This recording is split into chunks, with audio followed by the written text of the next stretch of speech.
my pleasure to introduce to you a man who has changed the music scene in Hong Kong. He is one of the owners of the Wanch in Wan Chai, very popular destination for live music. They have, which I just learned, about 70 bands per month, different bands, so that is fantastic, and it's for Hong Kong as well. He's really changing the scene. He's also in a band himself, and I was very surprised to learn that he's got a day job as well on top of that. So it's my pleasure to introduce John Prymmer to you. So please give him a warm welcome.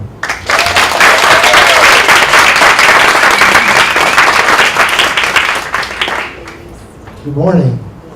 Why anybody would want to hear me talk at 8:30 in the morning, I have no clue. My staff at my day job doesn't even want to hear me at 8:30 in the morning. Anyway, it's a real honor to be here. Thank you, George. Thank you, everybody. Thanks for turning out. God, a lot of people here at 8:30 in the morning. Don't you all have day jobs? No, yeah, sound. It was, George called me up and said, hey, why don't you come talk about sound? And I'm like, okay, where do I take this? We're in a city full of sound. Everything from, if you're far enough out of the city, the birds in the morning, to the taxi cab sonata of the horns down in Central, to the jackhammers. I mean, you can't escape sound. It's everywhere. And I know those of us who, at the end of the day, close our door and take that 5 minutes of solitude and just go, oh God, finally, okay. But sound is there's a lot of different ways I could take it, and I decided, and I hope I don't bore you to death, I decided to take it in the art of running live sound for music and events. So I hope this doesn't bore anybody too much, because you go see a band, the band's phenomenal, and everybody goes, oh man, they were great. Well, there's some people behind the scenes that help make that band great, and that's the sound technicians or the sound engineers. Myself, I would classify myself as a sound technician because I've learned from the School of Hard Knocks. I never went to university to study this or anything. I know a lot of guys who have, especially engineers who are in recording industry and things like that. You know, there's just so many different things, and running sound is an art, because a really good sound technician can make a mediocre band sound really good, but a terrible sound technician can take the Rolling Stones and make them sound like crap. I mean, it's that important. It's one of those unsung things. There was a gentleman here in town last week, Japanese drummer, Jojo Mayer. And on all the flyers and all the posters advertising the concert, there were 4 guys in the picture, right? So you go to the concert and you're looking, and there's only 3 members on stage. That 4th member was their sound engineer. That was how important this guy is to the band. So that's, you know, that's kind of how it is. Running sound at the Wanch, like George said, we have 70 bands come through every month. So I get these guys with the newest equipment, and they say, oh, but it's all memory. You just turn it on, plug it in, and it sets all the levels. Well, that's great if you have one band every night, and that's it. But when you've got everything from acoustic artists to heavy metal to folk to blues, that doesn't work. You've got to set it on the fly. So it's tricky, and it's an art. It's an art form. Are there any musicians in the house by chance? Besides George. There we go. Oh, a couple. Have you ever, besides in the rehearsal studio, have you ever run your own sound live somewhere? Not personally. No. Just through amps. Never had sound. Never reached the levels of having a sound. Okay. Well, it's one of those things, because I'm sure you've gone different places and you get the band setting up, and then you get that lovely high-pitched squeal that comes right through the center of your head, you know, and it's like the high end is too high and the gain's too high, right? So you just have to learn, and it's through, like I said, the road of hard knocks, of basically having a basic set and then taking things and running it from there. I mean, I've been on the road a long time. I stole my dad's car keys when I was 13 and went to my first audition and never looked back. I got the gig, by the way. They were all older than me, so it was like I had a fake musician card from the state of Ohio, and they said, whatever you do, don't drink a beer on stage. And I'm like, yeah, okay, no problem. And never looked back. And I put myself through school playing music. I've never stopped. The longest time I didn't play music was the first 2 years I came to Hong Kong, because I was opening new offices for the electronics firm I was with, and it was like 24/7. But like I said, sound is everywhere. It's with us every day. From like I said, from things outside to when you put your earbuds in and you're getting ready to get on the MTR, and you're either listening to a book or you've got your favorite music on. Sound is with us all the time. And it's one of those things that sometimes we even take for granted, but it's, but when it's not there, it's a whole different ballgame. I'm one of those, I can only sit in a room quiet for about 2 minutes. That's my limit. That's about it. Gosh. And like I said, I didn't want to bore you all to death with technical stuff. Just running sound, to make a band sound good, every sound technician has his own way of doing things. Because I'm a vocalist, there's certain areas that I listen for. I try to make sure that the vocals are nice and clear and crisp, so that you can understand what the vocalist is saying. Because to me, the lyrics of a song, the vocals are very important. My other sound tech over at the launch, Roy, he's more of a guitar player. So he's like, yeah, okay, the vocals are clear, you can hear them, but he's more tuned into the guitar sounds, making sure the guitar is crisp and the guitar cuts through everything. And then Tatsuya, our other drummer, he's a drummer, so of course he's got the low end, but we've all worked together by teaching each other what we listen for, so now we've got a cross so that we know to get a good balance of everything, because the balance in running sound is key. You've got to have a good balance, but you've got to make sure that those vocals are always coming through, because the vocals are the heart of the song. I mean, could you imagine Bohemian Rhapsody, go to see Queen live and you can't hear the vocals? It'd be like, well, you would hear the vocals because you'd hear the crowd singing it, so there you go. But sound in live music, it's everything. I mean, unless you're doing a totally acoustic show with no amplification whatsoever, the sound is key. The sound is the bottom line to what pulls the show off, either as a good show or not a good show. Now the performers also, because if the performer's crap, well, it doesn't matter what the sound technician does, it's not going to happen. So, but we don't get that. And I have to say, there's a lot of very talented people in Hong Kong. A lot of talented musicians, which was why we did what we did to keep that little place going down in Wan Chai. And I've seen quite a few of you there once or twice, I think, maybe. So sound it's everything. I mean, you could go into equipment, but then that varies on if you're doing an outdoor show. At the launch, we've got equipment that can take a beating 7 nights a week, because that's what's key. It's got to be up, running, and in good shape every day. Because if you're a music venue and your sound is crap, well, it doesn't matter how cheap your beer is, how good everything else is. People come for the music and they want to be entertained and they want to hear good sound. You don't want sound that's going to drive people out. So, and by being too loud and things like that, that's being too loud, being too high pitched. Those are things that get people to go, you know what, I'm going somewhere else, So that's kind of the whole key to the whole situation. It's all about the sound and that union between the person behind the soundboard and the musicians on stage.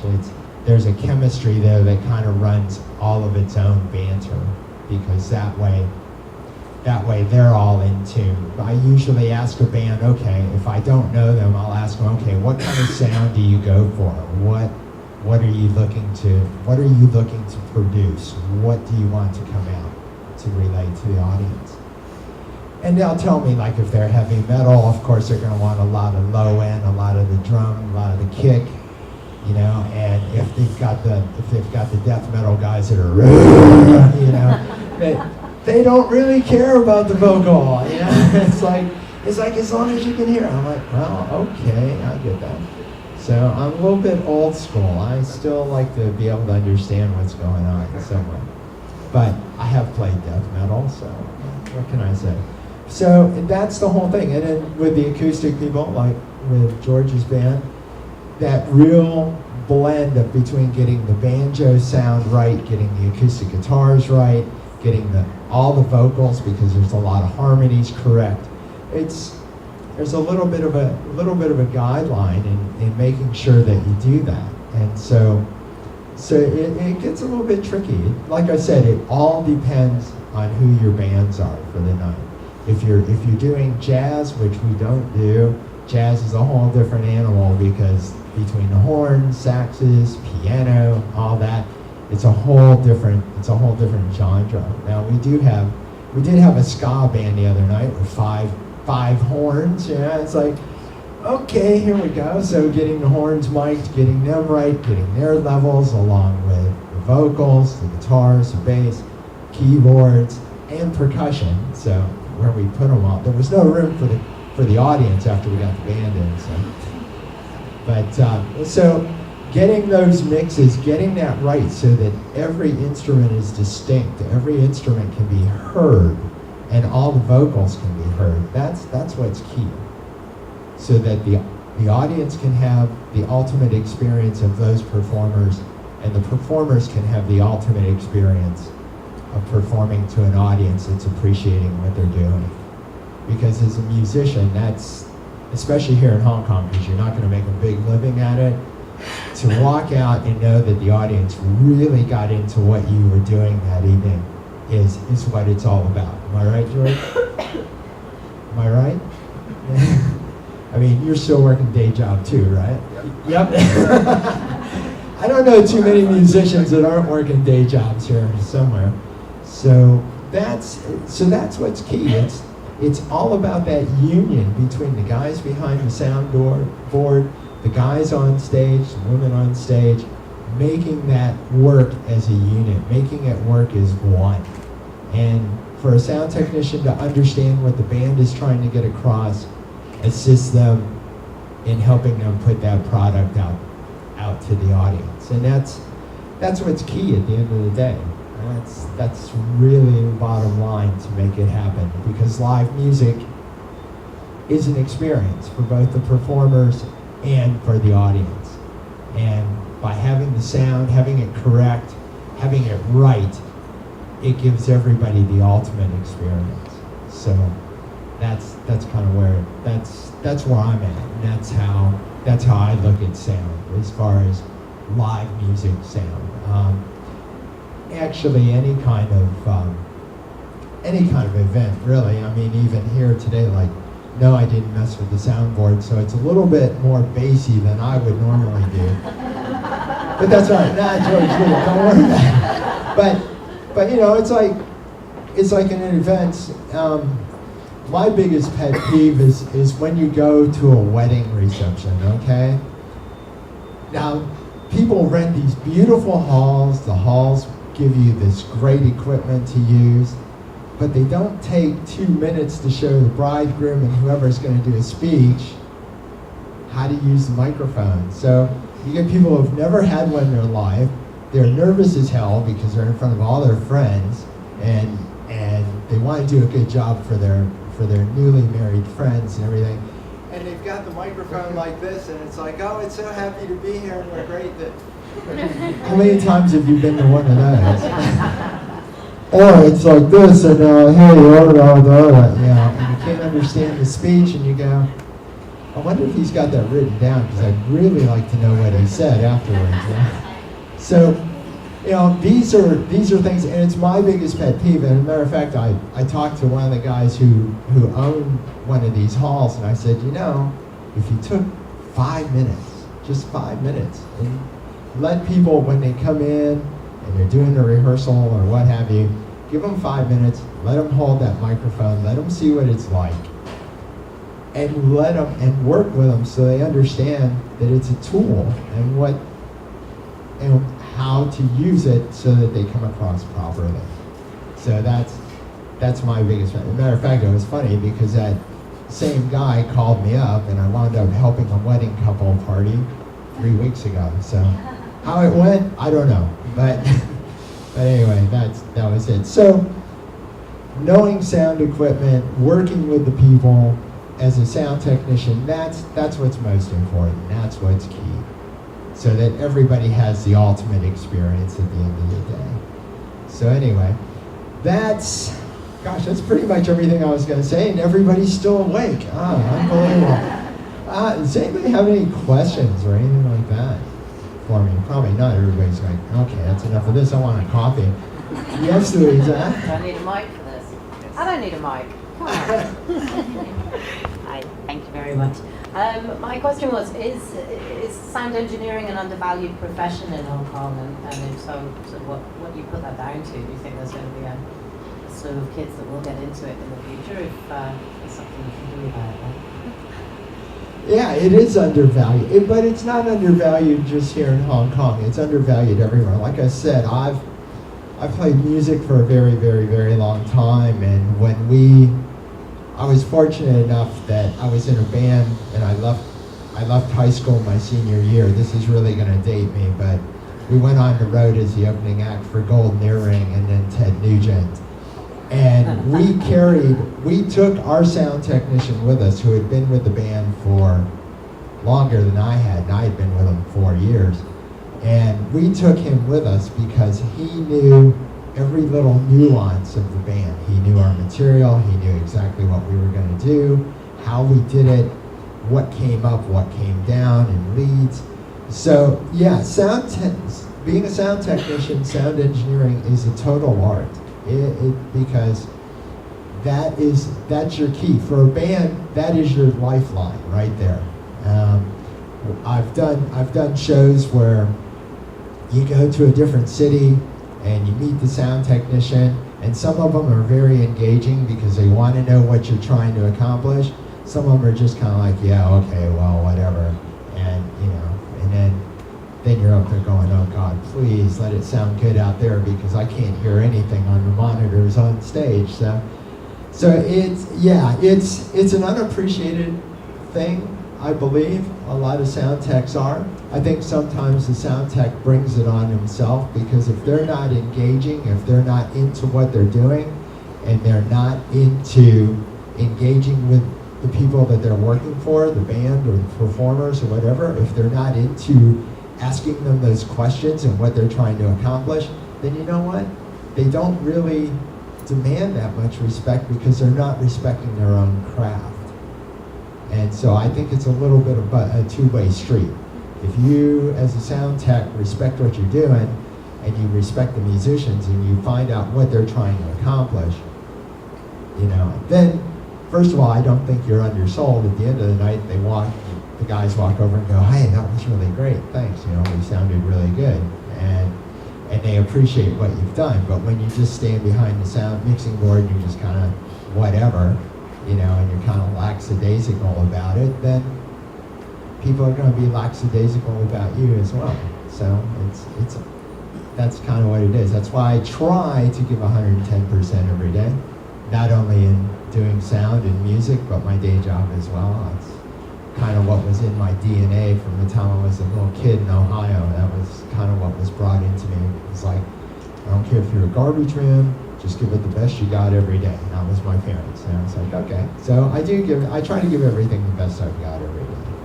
I hope I didn't fall short with you all today. So, anybody else? Hi, good morning. My name is Fred. I'm a video producer. And my question is more related to sound for video production. well, all the video people, and I'm sure there are several in this room, most of the video people will be, well, they will be storyboarding, they will be shooting, they will be editing, they will do special effects, they will also do all kind of stuff.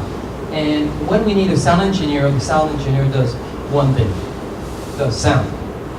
The problem is very difficult to value and to get a sound engineer on the set just to do one thing when everybody else is doing 10 different things. So how do you see the path forward for education for sound engineers so they can find their space also in the modern days of video production? Because for the moment, I don't really see it coming.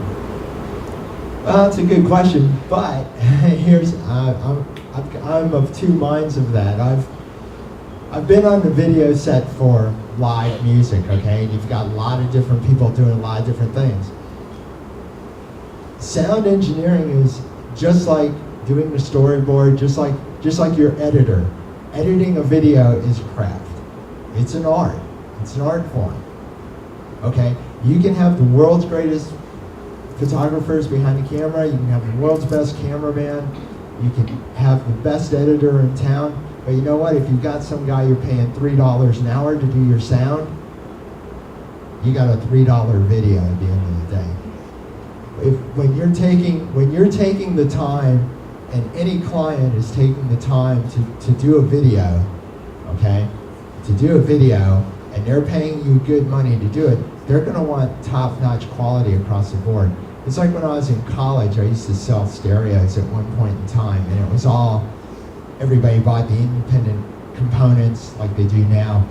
And you'd have guys and they'd want to come in and they'd spend $800 on the receiver, $700 on the turntable, another few hundred on the amplification, and then they want to spend $50 on the speakers. And I go, you know what?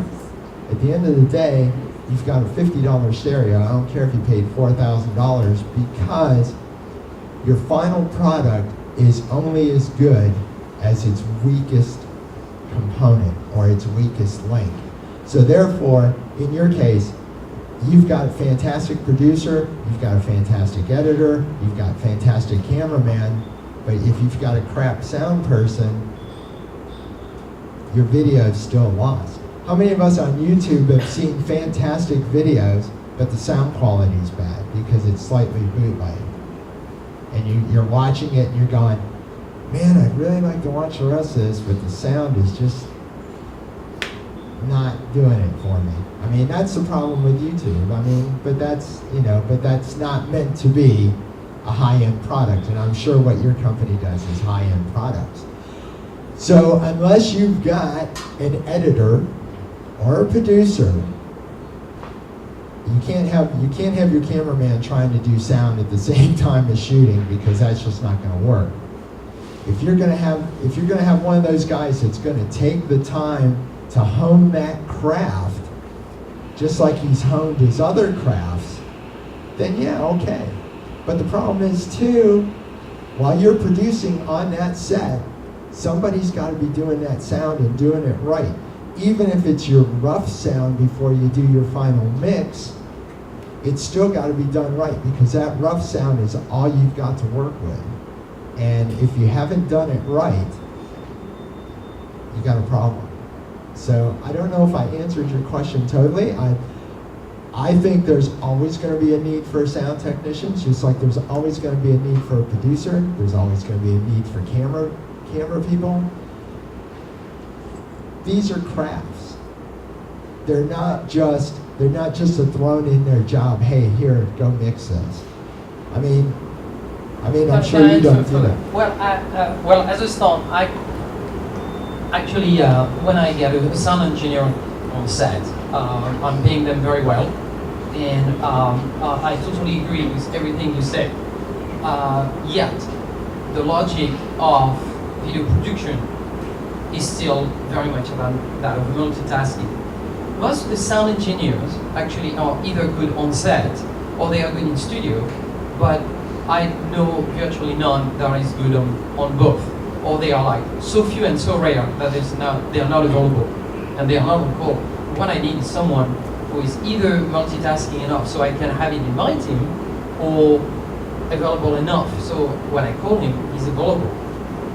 And what I'm talking about is really more like the future of education of sound culture, because all my sound engineers, they are crap at helping me in the edit. I can't have them on set and come after on my edit and help me to do the sound engineering after in post. They don't know. So, or maybe I haven't found the right people, maybe. But ideally, what I would want is people that are good at sound engineering on set that can help me after doing the edit to bring it further. I totally agree on all the points that you've mentioned, yet how do we move forward? Because for the moment, all the sound engineers that I've seen, they are only being called now when the sound is really complicated. For instance, you need 10 lavalier mic all together and all balance, etc. But if you need 3-5 mics, sorry, I can handle it myself. That's sweet. Okay, I get where you're coming from. I didn't realize there's that much of a problem of that here in Hong Kong, because a lot of the guys back home in the U.S. where I'm from, as a matter of fact, I was just in Australia, and Macquarie University has just totally redone their music and engineering school. They've just put like $10 million into it. They've got some beautiful facilities.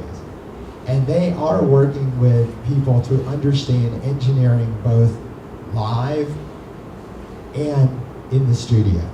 And I agree with you, for many years there has been that big problem, because the engineers in the studio, which is a whole different animal really, although that's changing now with the newer technology. I'm from the days of the 12-inch tape and the whole gamut, which has gone the way of the dinosaur.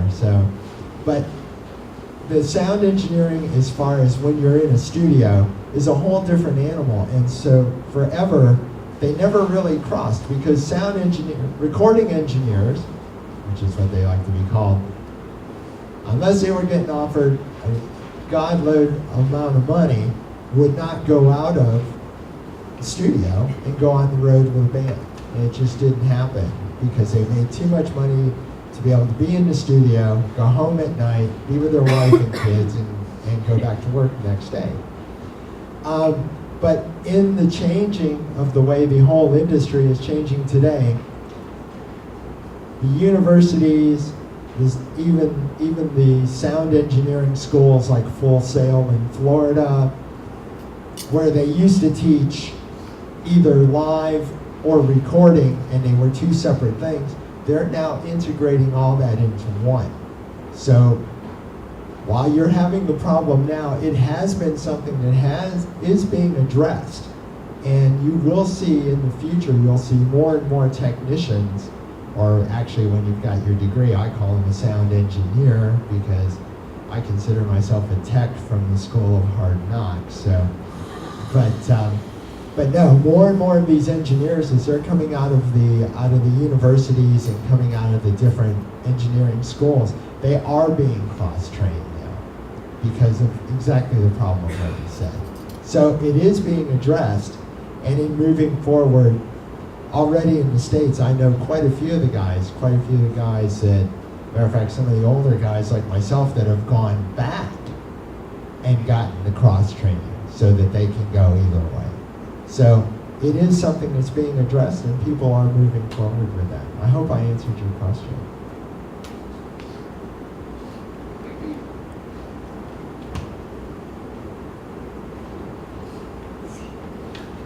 Thanks, John. How have you seen the independent music scene change in Hong Kong since you moved over here and got involved with the ranch and kind of been growing the community? And what can people like us in the crowd do to kind of help strengthen it and change it for the good? Oh, good question. Well, we took over. I've been playing music in Hong Kong longer than I've had the launch, but it's funny because I remember when we first took over the launch, it didn't have a great reputation, and all it was known as like the former owner to book the club he put the calendar on the bar, and if you had a band, well, you came in, wrote down what night you wanted to play, and that was kind of it. You know, it was kind of haphazard. So sometimes you'd have the same people in there 4 or 5 nights a week. But from playing myself and meeting a lot of the different musicians, meeting the different bands, playing over in Macau, playing over in Shenzhen, different things, there was a lot to it. And the band I was in, we always came with set lists. We were ready to go. We knew what we were going to do. And used to see bands just come in and be like, they play a song and go, oh, okay, well, what do you think we should play next?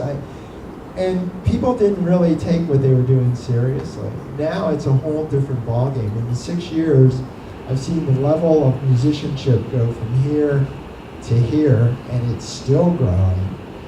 And bands come in, like we have, like the Watch average is 3 bands a night. Orange Peel, when they have shows, it's 2 or 3.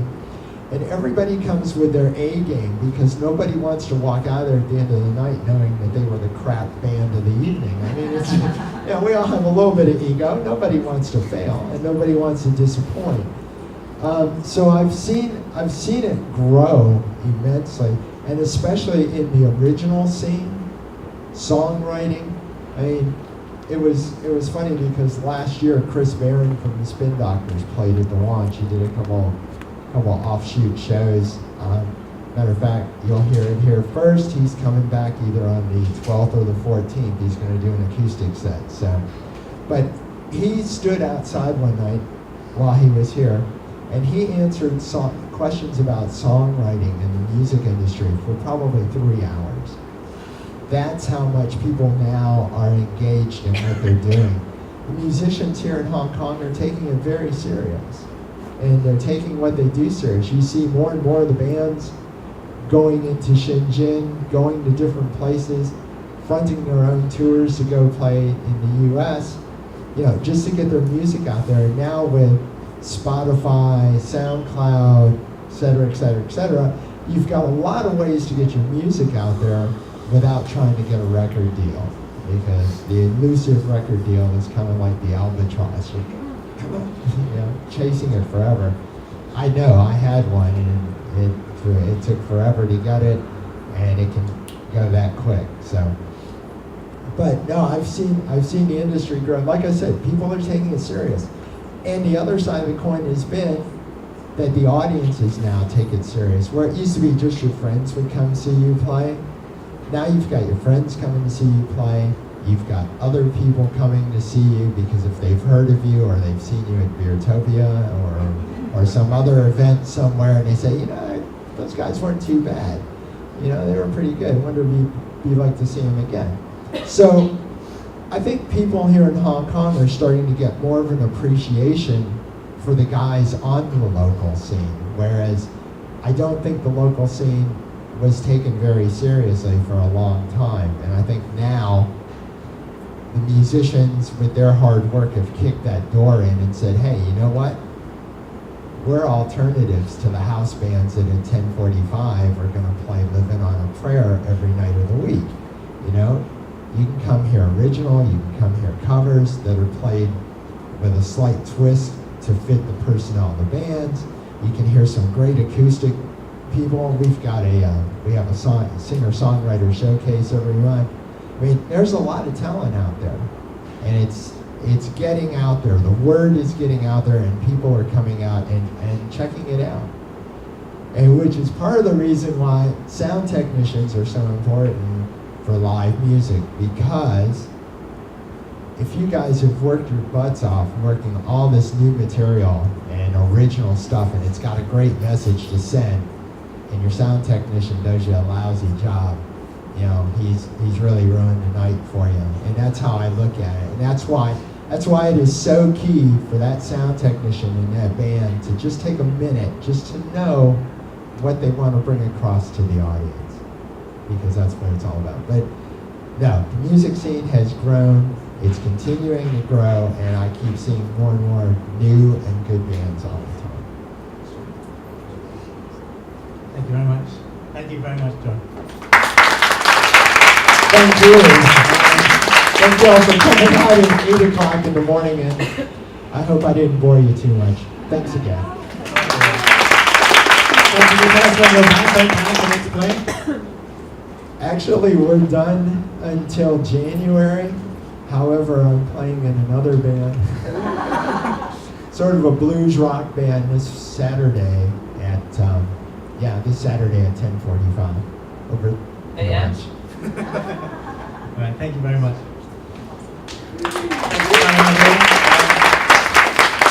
Yeah, so next month, January, we will start with a bang, and the theme will be history. So hoping to see all of you then. Yeah, still a mystery. We don't know where, we don't know who, we don't know when. We'll let you know, maybe. Thanks.